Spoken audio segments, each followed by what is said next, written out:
Today, I want to talk about something that every Roblox developer dreams of: getting a popular Roblox game. We're talking thousands of players, real income, and perhaps even a spot on the front page. But let me be honest with you, most people go about this completely the wrong way. They think it's just about cool graphics, polishing, or spending Robux on ads, when really, it's not. In this video, I'm going to show you exactly how to create a game which has real potential to blow up, even if you're a solo developer or just starting out. Number 1, a solid core loop. This is the engine behind every successful Roblox game. But what is a core loop? Well, a core loop is basically what do players do over and over again that makes them stay. It might be collecting, upgrading, unlocking new areas, trading, decorating, whatever. The key is it needs to be satisfying every single time, and it needs to give players a reason to come back. If your game doesn't have a proper loop, players are going to try it once and then leave forever. You've got to give them a reason to play again tomorrow, and the next day, and the next day. Number 2, don't make a game that's done in 10 minutes. I see this all the time. Someone makes an obby, it's great, it's polished, it's fun to play, but here's the problem. Once you beat the obby, that's it. There's no reason to come back. Now, don't get me wrong, obbies can be successful, especially if you put a twist on them, but only if there's replayability. I mean, look at Tower of Hell for example. It completely flipped the obby genre on its head. Think leaderboards, daily challenges, different game modes, anything that can make the experience different every time someone joins. A great example is a sports game on Roblox, because in majority of sports games, you're playing against other people. This could also translate to FPS games, but because you're playing against different opposition every single time, you're going to have a different experience. Perhaps you're going to play against players who are better than you, or perhaps you're better than the other players. If your entire game can be completed in just one session, it's going to struggle to grow. Your game needs depth. Even simple games can have depth. This doesn't mean you have to put months and months of work in just to make your game replayable. You can be smart about it, and there are great ways to improve this in simple games. It's a lot easier than you might expect. Number 3, if you don't love playing it, why would anyone else? If you're building a game just because you think it will make money, it's probably not going to. The best Roblox games are made by developers who are addicted to playing their own games. If you're not logging in every day to test, tweak, and play it for fun, then you're missing the mark. When you love something that you're making, it really shows, and your players will be able to feel it as well. So, build something that you actually want to grind yourself, because chances are other players will too. And as you're developing your game, you're going to be playing it thousands of times most likely. So if you're working on a game that you don't enjoy, chances are you're probably going to get burned out of working on it at some point. And don't forget, even when you release the game, you'll have to be maintaining it and adding updates, so you've really got to enjoy working on it. Number 4, throwing money at your game won't fix it. Now, let me crush a myth here. Spending 100,000 Robux on ads is not going to magically make your game popular. In fact, it will probably do the opposite.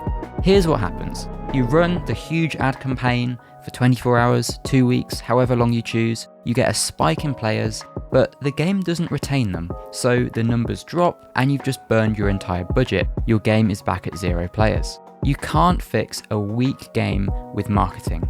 You have to fix the game loop first and then think about the ads. And in fact, I've seen the smartest developers I know all start with something simple, a basic idea, a tight game loop, just a few mechanics. They tested it with their friends, they watched people play the game and see what they did, and then they refined it before doing anything big. You don't need to launch your game with loads of features and a whole progression system. You just need a really basic core loop that works and keeps players engaged. From there, you grow slowly, you build a Discord server, you go from 10 players to 50 to 100. It snowballs, and if your game is fun, it will grow. A great example of this is Please Donate. I remember when this game first came out and it had only 100 players on it. And I wasn't sure how long the game would last for, whether it would just die out over the weekend or whether it was actually a viable idea. But in the few months to come, Please Donate kept on growing, and I remember it passing 1,000 players, 10,000 players, and even 50,000 players. Number 6, focus on these 3 things. Let me break this down: session length, retention, and monetization. These are the 3 things that are most important in your Roblox game because it's what Roblox's algorithm judges your game on. So, session length, that's how long people stay in your game. Retention is how often they come back, and monetization is how you earn from the time that they spend in your game.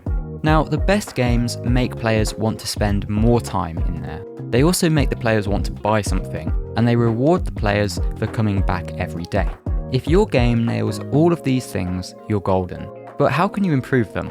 Well, it's not as simple as just making your game pay to win, because we need to master all 3. But a good way to do this is by having products that players really want to buy. Not necessarily things that make them better, but things that give them a better experience, perhaps things that make the game easier for them somewhat, convenience products. You can also sell cosmetics, because if people are in love with your game, they will love to express themselves more. But for the session length and retention, it's all about that core loop, and just having a really fun set of gameplay mechanics, which despite a player's progress in your game, they will still enjoy doing. So if they're a new player that doesn't have much cash, for example, or whether they're an experienced player who's got millions of cash, then they're still going to enjoy the journey and that game loop of doing the same repetitive actions over and over again. If players are leaving your game after 5 minutes, this is a sign that your game doesn't have a good enough progression. Perhaps they're not finding the game fun, or they're not enjoying that core loop. Maybe it's too difficult, maybe it's too easy. It's all about playing it yourself and getting other players to play your game and then surveying them to figure out how they're feeling about your game. If you master this and you get great feedback, then it's a sign that your game loop is good to go. So number 7, how do we make players want to spend money in your game? Because like I say, the trick to good monetization is not about forcing people to buy stuff, and it's also not about making the game pay to win. In fact, it's about making your game so good that players just want to. They love it so much. They're in love with the IP that you've created. Offer convenience, not pay to win. So this could be speeding things up, or you could have a teleporter game pass that just prevents players from having to keep doing a repetitive action. You could add boosts for your game, timed boosts, and make the purchases feel good, make them feel satisfying. When someone buys something, it's a pivotal moment in your game. It might be the first time they've spent money with you, so you want to make that experience feel good so that they want to do it again. You want people to say, yeah, I'm having fun in this game, I feel it's really well crafted, I want to support this game, I'm happy to buy it. That's how you create whales. Whales are the players who drop thousands of Robux on your game without thinking twice.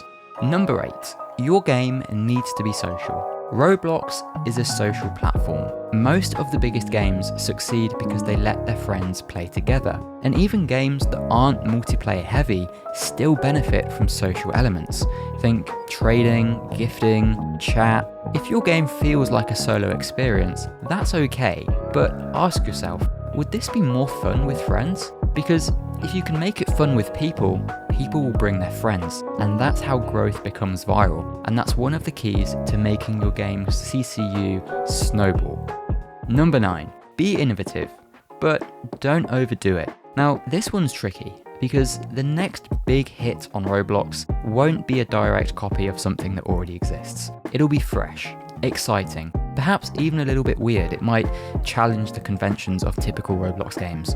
But here's the thing, don't innovate so much that you make something no one understands or something that carries too much risk, especially if you're a newer developer. You can take inspiration from successful games and just add your own twist. There's plenty of games out there on Roblox that are doing great right now, which you could take the idea and perhaps repackage it with a different style or a different theme, and that would be totally fine. Like a tycoon where, you explore or you dig instead of just AFKing to earn money. 80% of the game could be exactly the same as what's already out there on Roblox. It's just that extra 10 or 20% that you could change to make your own so that it's something new, something different for people to try. Innovation works best when it still feels familiar enough to people so that they know what they're doing, but also it has a few new elements to try. And number 10, here's a bonus tip. Your game doesn't have to be a masterpiece. This is just a reminder that done is better than perfect. Some of my best games were simple ones. Tycoons, for example. I didn't overthink them. I just made something fun and released it based on what I'd been playing myself on Roblox. The quicker that you can go from idea to a testable game, aka the MVP, to then getting feedback, to then start doing updates, is the faster you'll find success. Getting Roblox games to market is all about speed and iteration, finding what works and repeating it, and just getting rid of anything that's not working. So don't sit on your idea for 6 months trying to perfect it. Ship it, test it, improve it. That's the process. So let's recap. Build a strong, satisfying core loop. Don't make games that can be quickly completed. You've got to love the game yourself. Don't rely on adverts to fix a game that's already weak.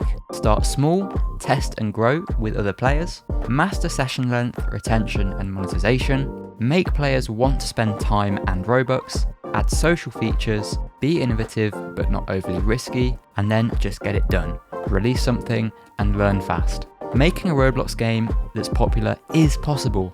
It's not luck. It's not about having the biggest budget or team either. It's about making something that people want to play and then building around that. So if you're working on a game right now, ask yourself, would I actually play this and would I enjoy it? Would my friends enjoy it? And is there a reason to bring me back tomorrow? If not, then fix it. If yes, then go all in. You've got this. Let me know in the comments what you're building, and if you want more videos like this, hit the like button and subscribe. I'll see you in the next one.